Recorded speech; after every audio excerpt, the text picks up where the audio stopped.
En 1946, la version standard révisée de la Bible en anglais a fait quelque chose qu'aucune traduction n'avait fait depuis 1900 ans de christianisme. Ils ont inséré un mot qui n'existait dans aucun manuscrit grec, hébreu ou araméen. Un mot qui allait changer la vie de millions de personnes. Un mot qui serait utilisé pour justifier la discrimination, la violence, les suicides et les divisions au sein de familles entières.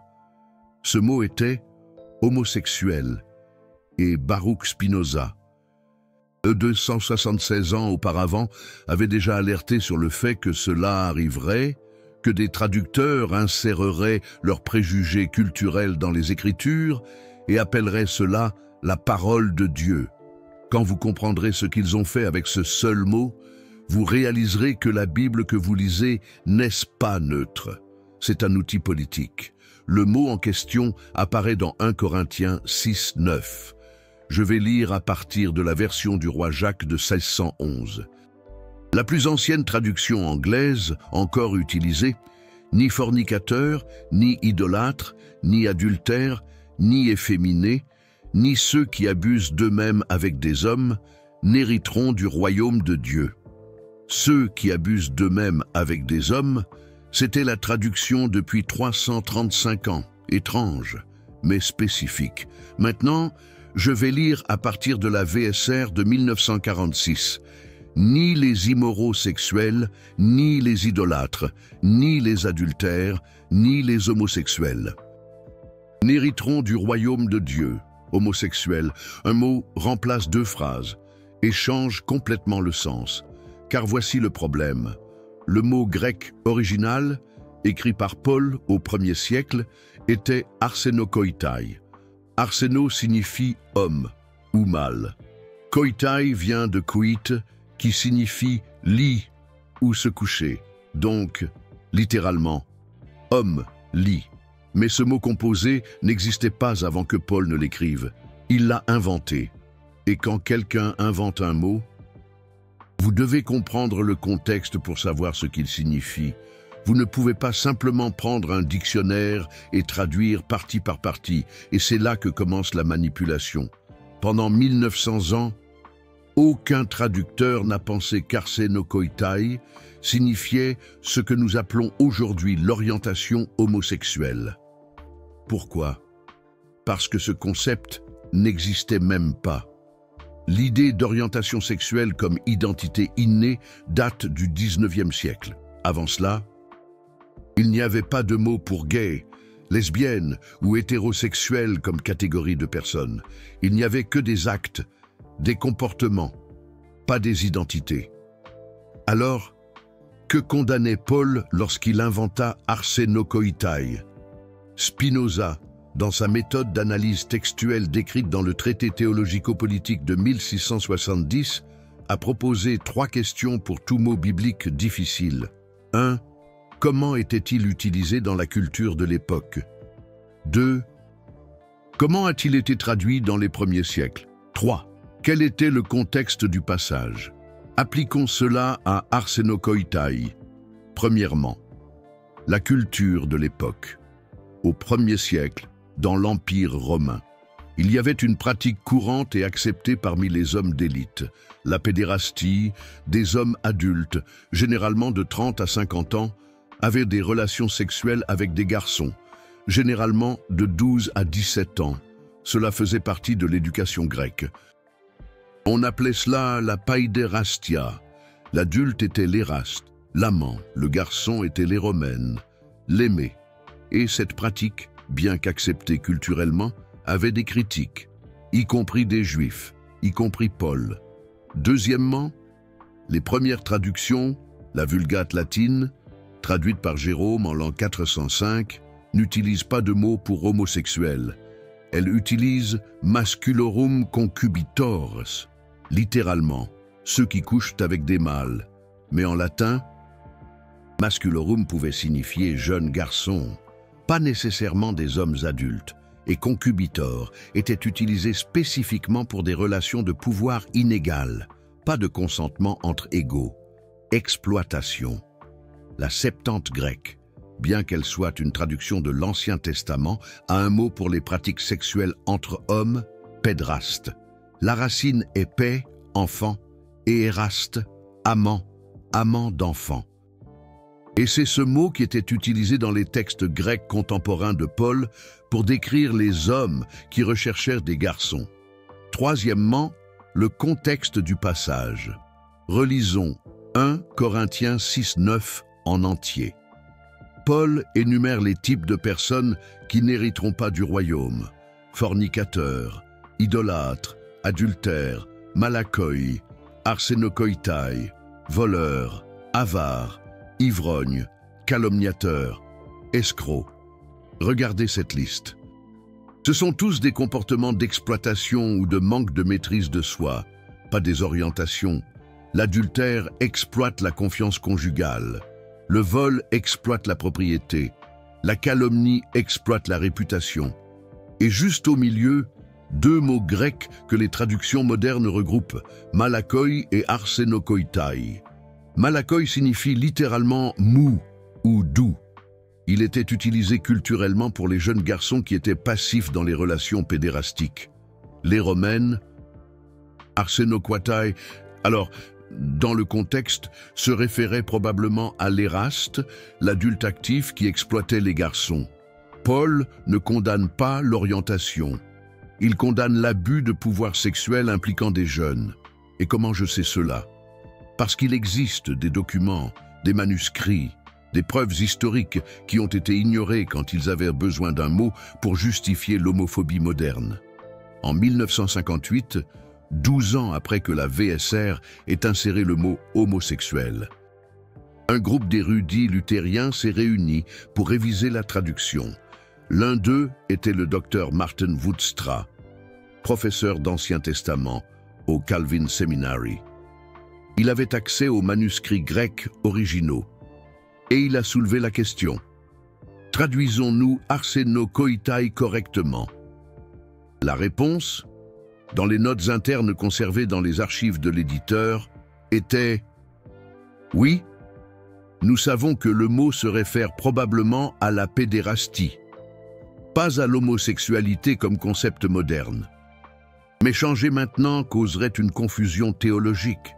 Confusion théologique, code pour « Les églises qui utilisent notre traduction pour justifier leur position seront furieuses si nous corrigeons. » Et ainsi, le mensonge est resté par commodité politique. Spinoza a vu cela arriver de son temps avec d'autres mots. Il a écrit en 1670 « Les traducteurs de la Bible, étant des hommes de leur époque, ne peuvent éviter d'insérer les préjugés de leur époque dans les mots qu'ils choisissent, et ensuite, ces préjugés sont relus comme s'ils étaient divins. » Il parlait de la traduction de Sheol comme enfer, de Alma comme vierge, de Elohim comme Dieu singulier. Mais le principe est le même. Les traductions ne sont pas neutres, ce sont des interprétations. Et quand 1 Corinthiens 6:9 a-t-il été traduit pour la première fois en anglais, ce n'était pas en 1946, c'était en 1380. Par Jean Wycliffe. Il a traduit à partir du latin, pas du grec, et il a écrit « ni satire », satire. Créatures mythologiques connues pour leur luxure sexuelle sans contrôle. Pas une super traduction. Mais cela montre que Wycliffe comprenait arsenokoitai comme un comportement excessif, pas une identité. En 1534, Martin Luther a traduit en allemand, il a utilisé Knabenschänder. Knaben signifie garçon, Schänder signifie violeur ou profanateur, violeur de garçons. Luther avait accès aux manuscrits grecs. Il a étudié le contexte culturel romain et il a conclu que Paul parlait de pédérastie. Alors, pourquoi la version du roi Jacques de 1611 n'a-t-elle pas dit cela? Parce que 1611 était l'Angleterre jacobienne. Le roi Jacques Ier était connu pour avoir des favoris masculins, de jeunes gens de la cour qu'il promouvait et avec qui il avait des relations intimes. La cour le savait, tout le monde le savait. Alors, ses traducteurs Travaillant sous patronage royal, on choisit un langage vague, ceux qui abusent d'eux-mêmes avec des hommes. Suffisamment ambigu pour ne pas accuser le roi, suffisamment condamnant pour paraître moral, politique, toujours politique. Et voici le rebondissement qui va vous faire mettre cette vidéo sur pause. En 2012, Cathy Baldock, journaliste d'investigation et aide Oxford, chercheur en histoire biblique, ont trouvé quelque chose dans les archives de l'université de Yale, des lettres échangées entre le comité de traduction de la VSR en 1946, des lettres discutant spécifiquement de la façon de traduire Arsenokoitai, et l'une de ces lettres, datée du 14 mars 1946, écrite par Luther Weigel, le président du comité, dit ceci: « Le choix de homosexuel est délibéré. Nous voulons qu'il soit clair que le comportement décrit est condamnable par nature, et pas seulement en cas d'abus. » Cela aligne la traduction sur la position morale de l'Église. Relisez bien « position morale de l'Église », pas le sens originel du texte grec, pas le contexte culturel du 1er siècle. Position morale de l'Église. Ils ont inséré une théologie moderne dans un texte ancien, et ils ont appelé ça une traduction. Baruch Spinoza appellerait ça du blasphème. Pas parce que ça nie Dieu, mais parce que ça met des mots dans la bouche de Dieu que Dieu n'a jamais dit. Et l'impact, dévastateur. Entre 1946 et 2020, le mot homosexuel a été inséré dans plus de 1200 traductions bibliques dans 73 langues différentes. Toutes basées sur la décision de 1946 de la VSR, la Bible de Jérusalem, en français, utilise homosexuel. La Nueva Version Internationale, en espagnol, utilise homosexual. La Neue Genfer Übersetzung, en allemand, utilise homosexuel. Et toutes ces traductions citent la VSR comme source d'autorité. Une seule décision, en 1946, 73 langues, 2 milliards de chrétiens lisant un mot qui n'était pas là pendant 1900 ans. Mais attendez, et Lévitique 18, 22. « Tu ne coucheras point avec un homme comme on couche avec une femme. C'est une abomination. » Ce n'est pas clair, ça? Non, absolument pas.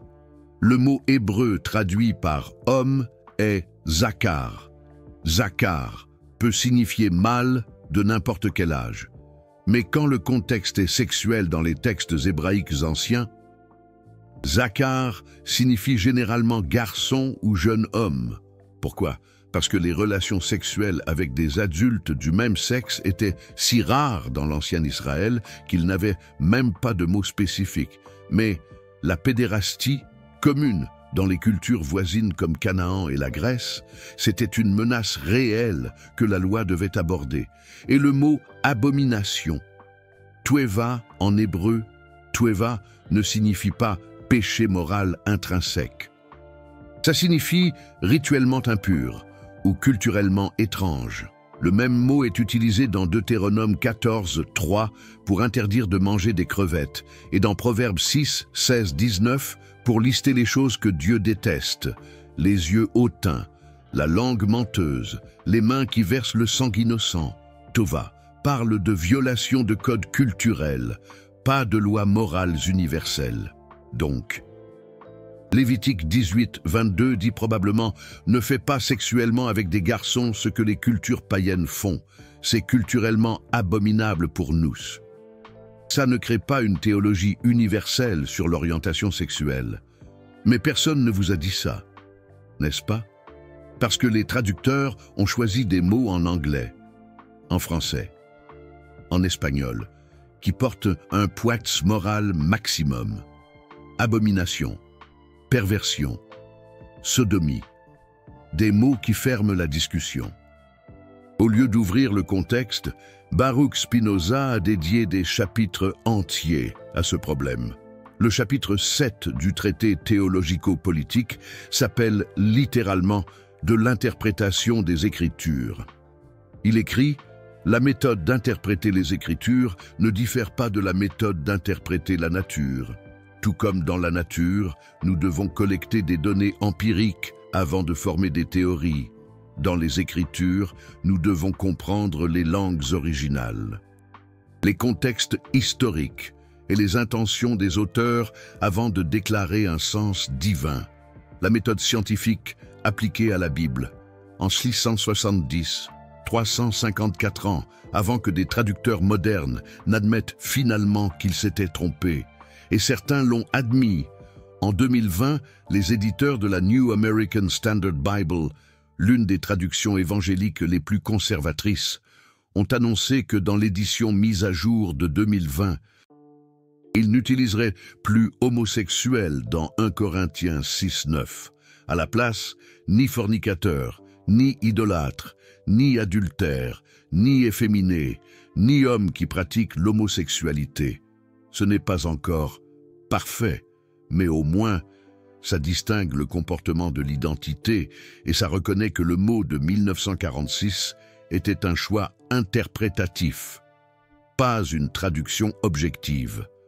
Mais le mal est fait. Combien de personnes ont grandi en croyant que leur orientation sexuelle était une abomination, parce qu'elles ont lu un mot inséré en 1946? Combien de familles ont été détruites? Combien de jeunes se sont ôtés la vie parce que des pasteurs ont cité des versets basés sur des traductions tendancieuses et avant que vous ne disiez « c'est un agenda politique », non, c'est une histoire documentée. Les manuscrits sont disponibles. Les lettres de 1946 sont archivées. L'étymologie de arsenokoitai se trouve dans les lexiques grecs que n'importe qui peut consulter. Ce n'est pas une théorie du complot, c'est de la négligence exégétique institutionnalisée. Je vais vous montrer autre chose. Quelque chose que les défenseurs de la traduction de 1946 ne mentionnent jamais. Arsenokoitai apparaît dans seulement 2 endroits dans toute la Bible. 1 Corinthiens 6:9 et 1 Timothée 1:10. 2 fois, en 2000 ans de textes grecs chrétiens. Le mot arsenokoitai a été utilisé par des écrivains postérieurs, exactement 73 fois. Et nous savons ce qu'il voulait dire, parce que nous avons les documents complets. Je ne suis pas en train de spéculer, je suis en train de lire. Jean Chrysostome, patriarche de Constantinople en l'an 390, a utilisé arsenokoitai dans une homélie. Le contexte ? Des hommes qui achetaient des esclaves jeunes pour la prostitution, exploitation sexuelle économique. Et pas des relations consentantes entre adultes. Hippolyte de Rome, en l'an 215, a utilisé arsenokoitai dans une liste de péchés sexuels. La liste incluait le viol, l'inceste, l'adultère, arsenokoitai et la bestialité. Regardez le schéma. Tous impliquent une absence de consentement ou une violation de limites naturelles, pas une orientation.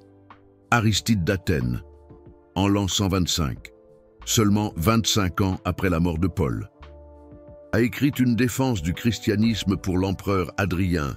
Il liste les pratiques païennes que les chrétiens rejettent, y compris arsenokoitai. Et dans le même paragraphe, il décrit des hommes qui gardent des garçons comme concubines dans leur maison, pédérastie, explicite. Alors pendant 1800 ANS, quand les chrétiens lisaient arsenokoitai, ils comprenaient l'abus sexuel de mineurs par des hommes adultes, pas l'amour consensuel entre adultes du même sexe. Et soudain, en 1946, des traducteurs américains ont décidé que tous les 1800 ans de compréhension étaient faux et queEux, dans l'après-guerre des années 1940, avec leur propre peur culturelle concernant les changements de rôle de genre, savaient mieux. Vous voyez l'arrogance ?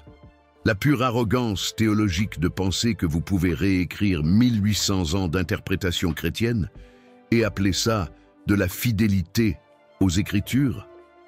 Baruch Spinoza aurait été furieux. Il a été excommunié pour beaucoup moins que ça, pour avoir dit que Moïse n'avait pas écrit le Pentateuque, pour avoir suggéré que les miracles avaient des explications naturelles, pour avoir appliqué la raison à des textes sacrés. Et voilà, des traducteurs du XXe siècle qui font exactement ce contre quoi ils mettaient en garde, utiliser la religion pour valider des préjugés culturels. Et il y a plus, beaucoup plus.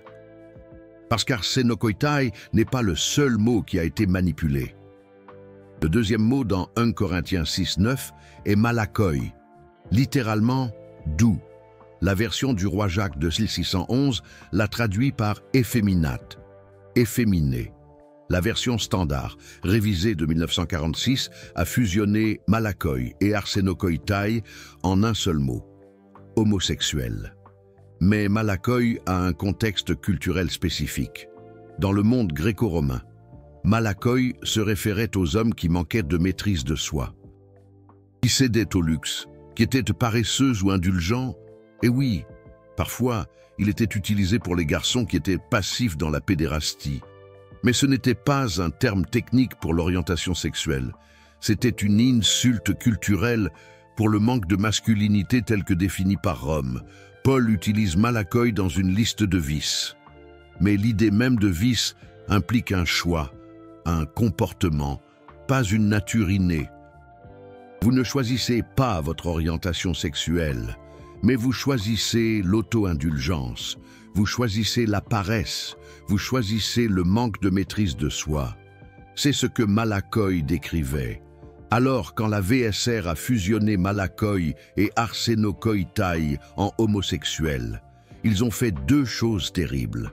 Premièrement, ils ont effacé la distinction entre deux concepts distincts que Paul condamnait. Deuxièmement, ils ont transformé des comportements en identité. Et l'identité ne peut pas être changée. Alors soudainement, les gens ne sont plus condamnés pour ce qu'ils font. Ils sont condamnés pour ce qu'ils sont. Et ce n'est pas du christianisme, c'est du déterminisme cruel. Et Baruch Spinoza le savait. Il a écrit dans l'Éthique, partie 4, proposition 37, « Le bien que tout homme qui suit la raison désire pour lui-même, il le désirera aussi pour les autres. » Si l'orientation sexuelle est une partie innée de ce que quelqu'un est, alors condamner la personne pour cela n'est pas chercher le bien, c'est chercher la cruauté. Et la cruauté ne peut pas venir de Dieu. Mais des églises ont construit des doctrines entières sur cette cruauté. Thérapie de conversion, exorcisme, exclusion de la communion, refus d'ordination, déni de mariage, expulsion des familles. Et tout cela justifié par un MOT inséré en 1946 qui n'existait dans aucun manuscrit depuis 1900 ans. Je vais vous donner un chiffre. Selon le projet Trevor, une organisation qui prévient le suicide des jeunes LGBTQ, les jeunes lesbiennes, gays et bisexuels sont 5 fois plus susceptibles de tenter de se suicider que les jeunes hétérosexuels. Et les jeunes LGBTQ qui viennent de familles hautement religieuses, qui rejettent leur orientation, ont 8 fois plus de chances de tenter de se suicider. 8 fois. Combien de ces jeunes ont lu des Bibles traduites en 1946? Combien ont entendu des pasteurs citer 1 Corinthiens 6, 9 et dire que Dieu les déteste? Combien ont intériorisé la honte basée sur un mot qui a été inséré par décision d'un comité et non par révélation divine? Et avant que vous ne disiez que c'est utiliser la tragédie pour marquer des points politiques, laissez-moi être clair. Baruch Spinoza ne se souciait pas de la politique. Il se souciait de la vérité. Et la vérité est que les traductions ont des conséquences. Les mots tuent un, et quand vous mettez des mots dans la bouche de Dieu que Dieu n'a jamais dit, vous ne protégez pas la foi, vous commettez de la violence spirituelle. Maintenant, voici la partie qui va réorganiser tout ce que vous pensiez savoir sur la Bible et la sexualité.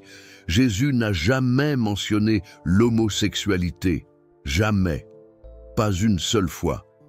Dans les 4 évangiles, 89 chapitres, plus de 1800 versets de paroles de Jésus. Il n'aborde jamais les relations entre personnes du même sexe. Il parle d'adultère, de divorce, de luxure, mais jamais d'amour consenti entre adultes du même sexe. Pourquoi? Parce que ce n'était pas une question théologique pertinente. La pédérastie l'était, le viol l'était, la prostitution cultuelle l'était, mais les adultes du même sexe formant des partenariats de vie n'étaient pas sur le radar moral de Jésus. Et nous savons qu'il connaissait le concept. L'Empire romain avait une terminologie pour cela. Sporus, un jeune homme que l'empereur Néron a castré et traité comme une épouse, était connu dans tout l'Empire. Hadrien et Antinoüs avaient une relation publique et monumentale. Jésus vivait sous l'occupation romaine. Il le savait et n'a pas commenté. Mais il a commenté l'hypocrisie religieuse. Il a commenté les dirigeants qui plaçaient des fardeaux lourds sur les épaules des gens. Il a commenté ceux qui ferment le royaume des cieux à la face des autres.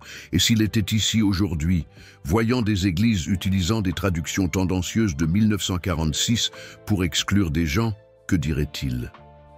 Probablement la même chose qu'il a dite dans Matthieu 23, 13. « Malheur à vous, scribes et pharisiens hypocrites. Vous fermez le royaume des cieux devant les hommes. Vous n'y entrez pas vous-même, et vous n'y laissez pas entrer ceux qui le veulent. » Scribes. Ceux qui copient et traduisent des textes sacrés. Pharisiens. Ceux qui imposent des interprétations strictes de la loi.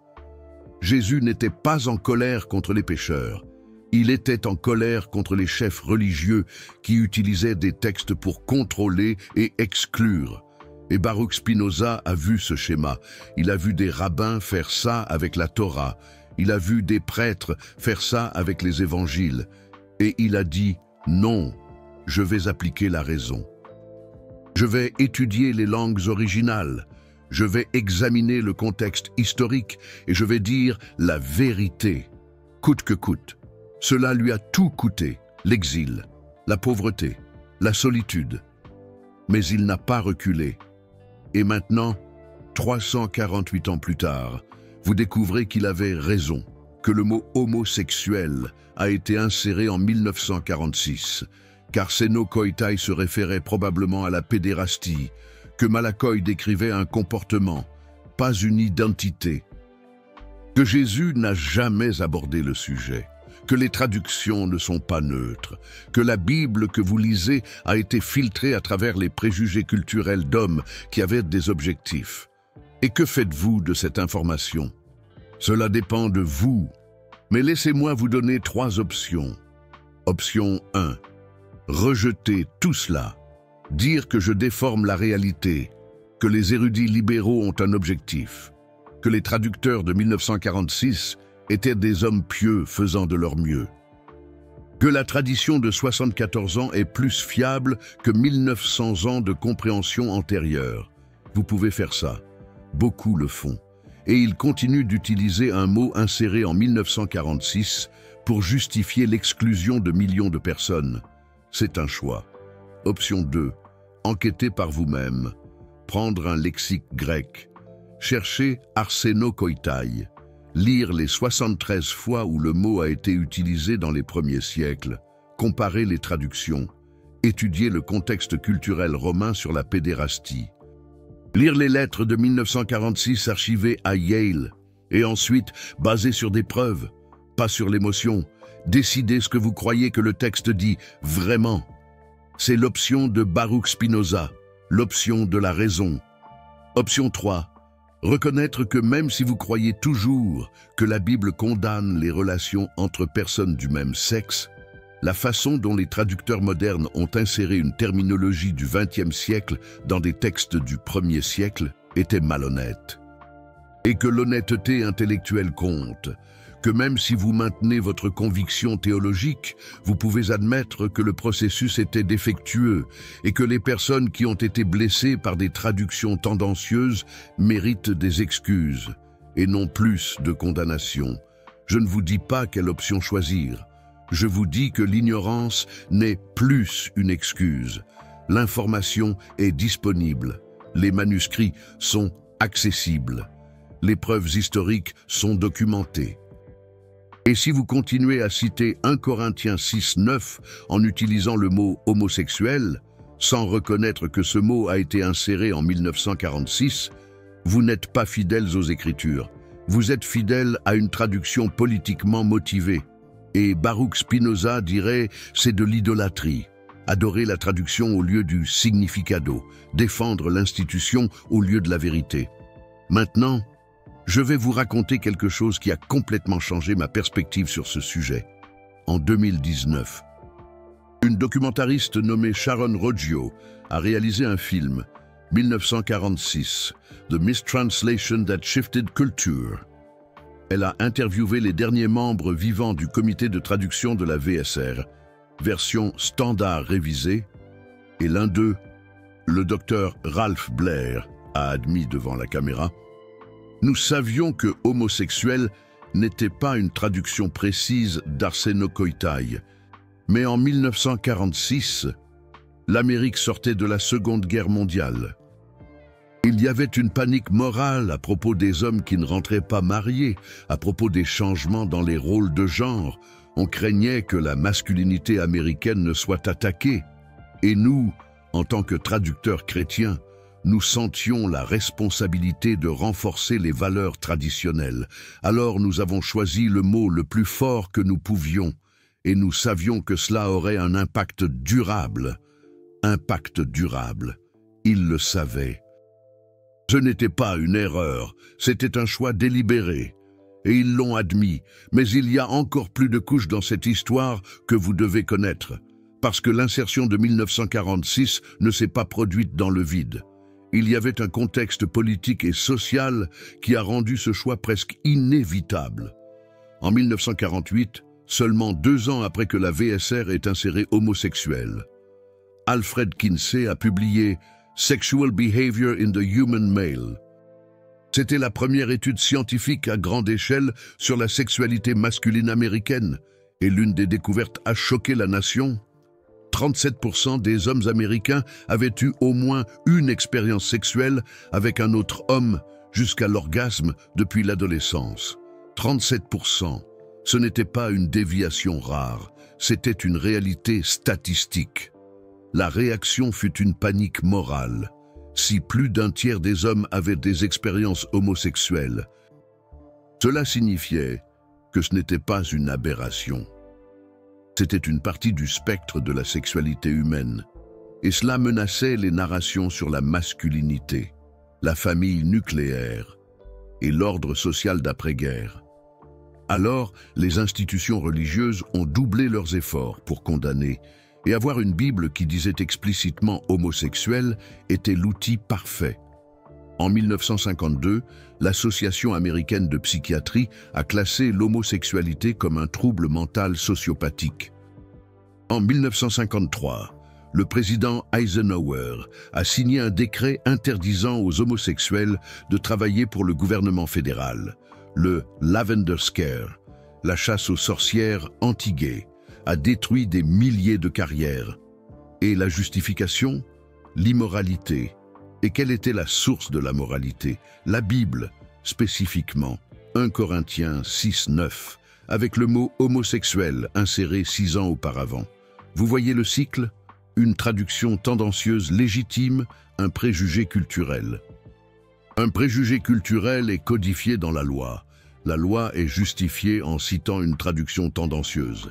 Et le cycle se renforce pendant des décennies.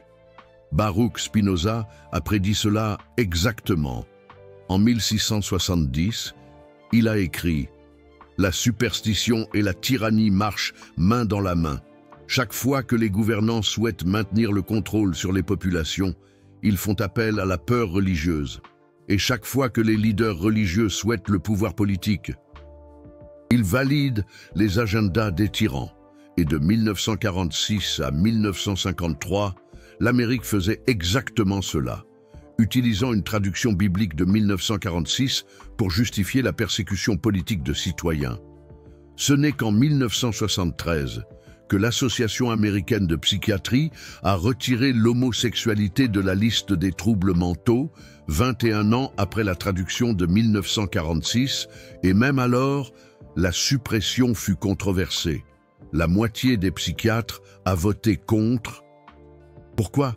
Parce que leur Bible disait « homosexuel ». Et si Dieu condamne? Comment cela peut-il être naturel? Et voici l'ironie amère.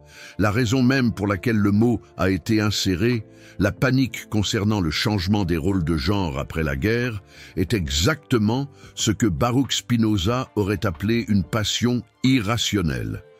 Une peur sans fondement dans la raison. La préservation de normes culturelles temporaires, comme si elles étaient des lois éternelles. Et 74 ans plus tard, nous vivons encore avec les conséquences. Et vous savez ce qui est le plus dévastateur? Dans les premières éditions de la VSR de 1946, la note de bas de page dans 1 Corinthiens 6,9 disait « La traduction de ce mot est incertaine ». Ils ont mis une note admettant l'incertitude, mais la plupart des gens ne lisent pas les notes de bas de page. Ils lisent le texte principal, et le texte principal disait « homosexuel ». Alors, le message qui est resté était « Dieu condamne les homosexuels ». La note de bas de page disant que c'était incertain, ignorée. Dans les éditions ultérieures, la note a été supprimée, comme si l'incertitude avait été résolue. Mais elle ne l'était pas. Les érudits débattent encore du sens exact d'Arsenokoitai. Mais la traduction est restée parce que changer maintenant serait admettre une erreur, et les institutions religieuses admettent rarement une erreur. Baruch Spinoza a écrit à ce sujet dans l'Éthique, partie 3, proposition 9. L'esprit, tant lorsqu'il a des idées claires que lorsqu'il a des idées confuses, s'efforce de persévérer dans son être pour un temps indéfini et est conscient de cet effort. Conatus, l'impulsion d'autopréservation. Les institutions ont un conatus aussi. Elles luttent pour préserver leur existence, même lorsqu'elles ont torte, même lorsque la vérité les défierait. Et c'est pourquoi les voix individuelles importent. C'est pourquoi Baruch Spinoza importe. C'est pourquoi vous importez. Parce que les institutions ne vont pas se corriger. Les individus doivent exiger une correction. Vous venez de passer 25 minutes à découvrir que le mot « homosexuel » a été inséré dans la Bible en 1946, remplaçant un mot grec qui se référait probablement à la pédérastie, pas à l'orientation sexuelle, que cette insertion était un choix délibéré, et pas une traduction objective, qu'elle a eu des conséquences dévastatrices pour des millions de personnes et que des érudits, y compris des membres du comité original, ont admis que c'était une erreur. Cette vérité a été cachée, niée et combattue pendant 74 ans parce que l'admettre signifierait repenser des doctrines entières. Chaque vidéo comme celle-ci exige de rechercher des archives historiques, de comparer des manuscrits grecs, d'interviewer des linguistes, de relier des points que les institutions préfèrent garder séparés. Le Super Thanks là-dessous n'est pas seulement un soutien. C'est vous qui dites. L'honnêteté importe plus que la tradition. La vérité importe plus que le confort institutionnel. Vous n'êtes pas un spectateur passif. Vous êtes quelqu'un qui choisit la raison plutôt que le préjugé. Et ensemble, nous faisons ce que Baruch Spinoza a fait. Révéler comment les traductions sont devenues des outils de contrôle. Maintenant, la transformation pratique. Qu'est-ce que vous faites avec ça si vous êtes quelqu'un qui a été blessé par des églises utilisant 1 Corinthiens 6,9 contre vous? Je veux que vous sachiez, le mot qu'ils ont utilisé contre vous n'était pas dans les manuscrits originaux depuis 1900 ans. Il a été inséré. Vous n'êtes pas une abomination. Vous avez été victime d'une traduction tendancieuse, et cela importe. Cela signifie que le rejet que vous avez subi ne venait pas de Dieu.